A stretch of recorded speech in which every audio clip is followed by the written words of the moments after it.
हर हर महादेव, जय शिव शंकर, राधे राधे, जय माता दी। मित्रों, नवरात्रों का पावन पर्व चल रहा है। नवरात्रों में हम सभी माँ नौ दुर्गा के उन शक्ति स्वरूपों की पूजन करने में लगे हुए हैं और माँ की कृपा प्राप्ति के लिए नित्य निरंतर आराधना साधना हम कर रहे हैं। तो मित्रों, बहुत अच्छा समय, इस समय आश्विन यानी कि शरद नवरात्रों का ये पावन पर्व है। इसमें आप हम सभी भगवान भगवती माँ जगदम्बे की कृपा प्राप्ति के लिए पूजा कर रहे हैं। मित्रों, आज का जो विषय है वो पंचक को लेकर के है, क्योंकि इस बार दशहरे पर पंचक लग रहे हैं और दशहरे पर जब पंचक लग रहे हैं जिसमें रावण का दाह संस्कार होगा और दशहरा पूजन होगा, ऐसी अवस्था में बहुत लोगों के मुझे प्रश्न आ रहे हैं, गुरुजी पंचक में रावण का दाह संस्कार करना कितना शुभ है, कितना अशुभ है, और हम सब दशहरा पूजन किस समय करें, कैसे करें, क्योंकि पंचक का एक हवा बन चुका है। जब भी कोई हम मंगलिक कार्य करते हैं तो हमारे दिमाग में कोई ना कोई ऐसी बात आ जाती है, हम सोच लेते हैं कि अरे ये तो पंचक लग रहे हैं, पंचक में तो ये करना ही नहीं है, क्योंकि एक महिलाओं का एक समूह हो जाता है या पुरुषों का एक समूह हो जाता है। अज्ञानतावश हम पंचक का एक ऐसा हवा बना दिए है जिसे हम राक्षस प्रवृत्ति मान लेंगे, ऐसे पंचकों में हमें कुछ नहीं करना है। लेकिन नहीं मित्रों, आज मैं तुम्हें बड़े ज्ञान की बात दे रहा हूँ, वीडियो को ध्यान से सुन लीजिए, शायद आपके भविष्य में काम आ जाए। और मेरी बात यदि कोई काट सके तो निश्चित मुझे कमेंट भी कर देना, जिससे कि मैं उस चीज़ का अध्ययन करूं, क्योंकि मैं जो बात बताऊंगा वो शास्त्र प्रमाणित है, शास्त्र में लिखी है, शास्त्र में उसका विचार किया गया है, उसी अनुसार मैं आपको ये बात बता रहा हूँ। फिर भी आप मुझे सूचित कर सकते हैं, मेरी बात को काट सकते हैं, मुझे बता सकते हैं, क्योंकि मैं अपने जीवन के जो अनुभव है उस अनुभव अनुसार ही आपको ये सब वीडियो शेयर कर रहा हूँ। तो मित्रों, पंचक धनिष्ठा नक्षत्र जब लगता है, धनिष्ठा का तीसरा चरण जब प्रारंभ होता है, कुंभ राशि जब प्रारंभ होती है, उससे पंचक प्रारंभ हो जाते हैं। धनिष्ठा 27 नक्षत्रों का जो है नक्षत्र अंतिम चरण में पड़ते हैं, धनिष्ठा से लेकर के रेवती तक।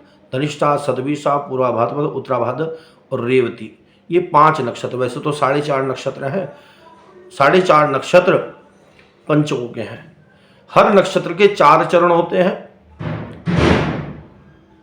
4 नक्षत्र हुए, 4 चौक 16 नक्षत्र चरण में हो गए, और 2 चरण धनिष्ठा के यानी कि 18 चरण तक, कुंभ राशि से लेकर के मीन राशि तक पंचक का साम्राज्य पूरी सृष्टि पर रहता है। महीने के नक्षत्रों के अंतिम चरण में ये पंचक प्रारंभ होते हैं।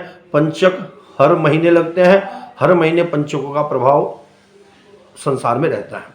लेकिन पंचक सब काम के लिए निषेध नहीं होते, पंचक बहुत काम के लिए शुभ बताए गए हैं, मांगलिक कार्यों के लिए, कुछ कार्यों के लिए बहुत अच्छे बताए गए हैं। पंचक रोग 5 होते हैं, रोग पंचक, चोर पंचक, अग्नि पंचक, राज पंचक और मृत्यु पंचक। कुछ पंचकों में कुछ कार्य शुभ बताए गए हैं, कुछ पंचकों में कुछ कार्य अशुभ बताए गए। जैसे मृत्यु पंचक रेवती नक्षत्र में जब लगता है तो इस नक्षत्र में विवाह कार्य नहीं करना चाहिए, सगाई लगन आदि नहीं चढ़ानी चाहिए।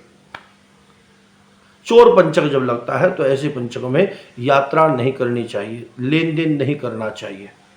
अग्नि पंचक जब लगता है तो ऐसी अवस्था में यज्ञोपवीत संस्कार करना या अन्य कोई मांगलिक कार्य करना शुभ नहीं बताए गए हैं। राजपंचक लगता है तो मुकदमा दायर करना, मुकदमा लड़ना, किसी से झगड़ा करना, ये शुभ नहीं बताए गए हैं।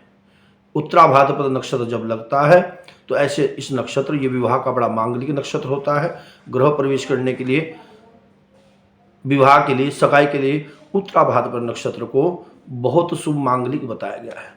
तो मित्रों, इस प्रकार से ये 5 नक्षत्रों का अलग अलग प्रभाव होता है, हर नक्षत्र कोई अशुभ नहीं है। सिर्फ इन 5 नक्षत्रों में, पंचकों में 5 चीजें निषेध हैं, उसके अलावा आप सब काम कर सकते हैं। 5 चीजें कौन कौन सी हैं? 5 चीजें आप नोट कर लीजिए। सबसे पहला जो बताया है, पंचकों में लकड़ी को इकट्ठा करना, बांस, तृण, कपास, छत को डालना, ये नहीं करना चाहिए। पंचकों में दक्षिण दिशा की यात्रा नहीं करनी चाहिए। पंचकों में लोहा नहीं खरीदना चाहिए। पंचकों में यदि किसी की मृत्यु हो जाए तो दाह संस्कार नहीं करना चाहिए, यानी कि यात्रा करना, तृण कपास को इकट्ठा करना, छत लिंटर डालना, लोहा, लकड़ी ये खरीदना पंचकों में अशुभ बताए गए हैं, और किसी की यदि मृत्यु हो जाए तो ऐसी अवस्था में पंचकों में दाह संस्कार भी नहीं करना चाहिए। गरुड़ पुराण के 9वें अध्याय के आप अगर पढ़ेंगे, गरुड़ पुराण अगर आप पढ़ेंगे तो उसमें दाह संस्कार, यदि कोई मृत्यु हो जाती है तो मंगल अशुभ हो जाता है, ऐसी अवस्था में दाह संस्कार नहीं करना चाहिए। दाह संस्कार यदि किया जाए तो इससे पूरे संसार में, या इससे जो है गोत्रजन यानी कि परिवार के जो परिवारजन होते हैं, गोत्रज होते हैं या आस पड़ोस होता है, उसमें कोई विघ्न बाधा, वैसे तो कहते हैं कि 5 मृत्यु तक हो जाती है। तो ऐसी अवस्था में क्या करें, ये सब बातें गरुड़ पुराण में बताई गई है। मित्रों, पंचक 24 तारीख माफ करिए 24 तारीख को दिन मंगलवार को सुबह 4:20 से प्रारंभ हो जाएंगे। मंगलवार को आने वाले जो 24 तारीख है, इसमें सुबह 4:20 से पंचक शुरू होंगे, और ये पंचक 28 तारीख पूर्णिमा दिन शनिवार को सुबह 7:30 बजे समाप्त हो जाएंगे। मित्रों, पंचकों में विवाह करना, पंचकों में सगाई करना, पंचकों में गृह प्रवेश करना, पंचकों में जन्मदिन का मनाना, यज्ञ हवन का करना अशुभ नहीं होता। लेकिन हाँ, उसके बारे में ब्राह्मण से निर्णय अवश्य कर ले, क्योंकि मृत्यु पंचक में विवाह आदि नहीं करने चाहिए। उत्तरा भाद्रपद नक्षत्र हो, धनिष्ठा नक्षत्र हो, इनमें आप वो मांगलिक कार्य कर सकते हैं, शुभ होता है। तो मित्रों, पंचकों में ये काम आप कर सकते हैं, मांगलिक कार्य कर सकते हैं। कोई अगर आपको कोई इस प्रकार के कार्य करने हैं, गृह प्रवेश आदि करना है, तो उसके लिए भी निश्चिंत प्रमाण लेकर के आप ब्राह्मण से पंचकों के बारे में पूछ ले। मृत्यु पंचक ना हो, बस मृत्यु पंचक को छोड़ करके आप 4 नक्षत्रों में कोई भी मांगलिक कार्य कर सकते हैं। अब रही बात रावण के दाह संस्कार की। रावण को हम जब रामलीला होती है तो हम ये सत्य मान करके कि राम जीवित हैं, हमारे सम्मुख है, रावण को उसी प्रकार का पात्र मान करके हम रामलीला का मंचन करते हैं। रामलीला में जब रावण की मृत्यु हो जाती है तो उसकी मृत्यु के बाद उसका दाह संस्कार किया जाता है। उसके शरीर का पुतला बना करके हम उसे फूंकते हैं, यानी कि हम किसी शव को फूंक रहे हैं। और सबको फूंकते समय मैंने बताया पंचक नहीं होने चाहिए। यदि पंचकों में दाह संस्कार किया जाए तो अशुभ होता है, और ये तो पूरे समाज का कार्य है, पूरे क्षेत्र का कार्य है, पूरे विश्व का कार्य है, क्योंकि पूरे भारत के अंदर रावण का दाह संस्कार किया जाता है।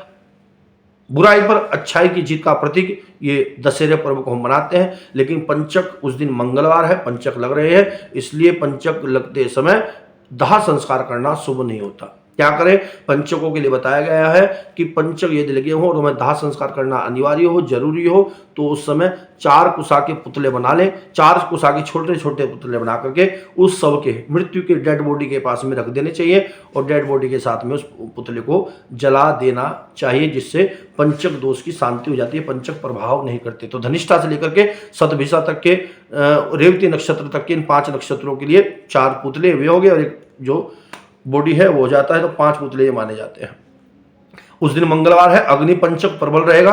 अग्नि पंचक दिन में प्रबल हो जाता है, इसलिए मैं सब समाज को यही कहना चाहूंगा, रावण का इस बार का जो दाह संस्कार है वो गोधली वेला में करना चाहिए, क्योंकि संध्या काल के समय अग्नि पंचक थोड़ा कम हो जाता है, कमजोर हो जाता है, उसका प्रभाव उतना नहीं होता। तो इस बार जो रावण का दाह संस्कार का जो समय है वो संध्या काल के समय करना चाहिए, सूर्य अस्त के लगभग, जिस समय गोधली वेला क्या होती है, सूर्य उस समय लालिमा लेकर के पूरे संसार को आच्छादित कर देता है, न दिन होती है न रात्रि होती है। ये समय गोधली वेले का जो समय रहेगा वो लगभग 5-5:15 बजे से लेकर के 6:30 बजे तक इस समय गोधली वेला का समय रहेगा।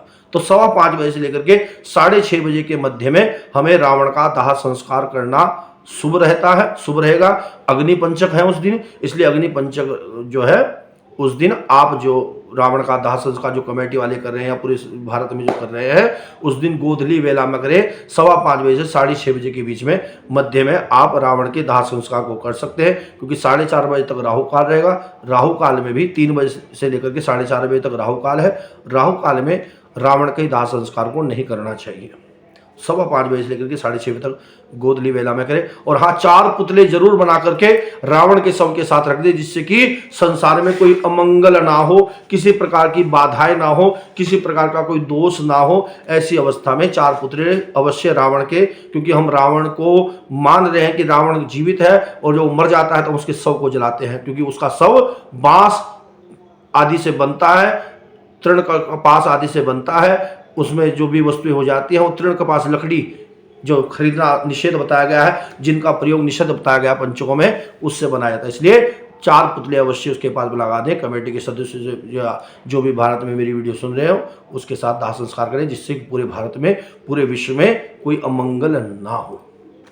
रही बात दशहरा पूजन की, बहुत लोग पूछ रहे हैं पंडित दशहरा पूजन कैसे करेंगे। दशहरे पूजन में पंचक का कोई दोष नहीं है मेरे भाइयों मेरी बहनों।